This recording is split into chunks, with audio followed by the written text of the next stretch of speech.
this building might look familiar. It's the old Louisville Juvenile Jail that closed 2 years ago, now reopening, not as a detention center, but as a transition center.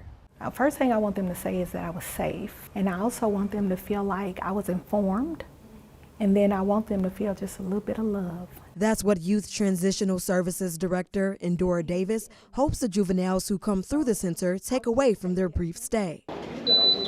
Davis and other employees gave us, Metro Council members Nicole George and David James, and Mayor Greg Fisher a tour of the center Friday, ahead of the opening Sunday night.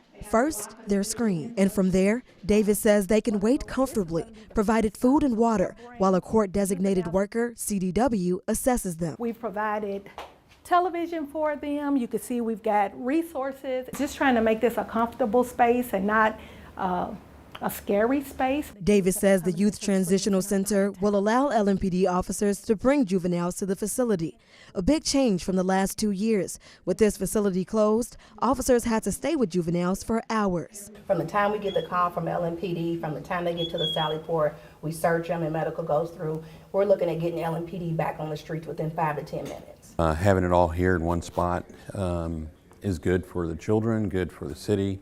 So I'm impressed.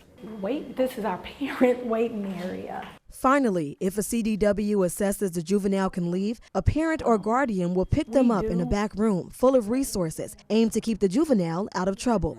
With the rise of youth homicides in Louisville, officials hope this steers them onto the right path. But if it gets to the point where they're coming through our youth transitional services here, you know, that pathway forward needs to be real clear to that young person. Because I'm a mom and a grandma, and so I understand what our children are faced with. Just being able to work with juveniles it's a different love to be able to offer them services and giving them an opportunity to make that second chance. In Louisville, Bobby McSwine for the WHAS 11 Night Team on your side.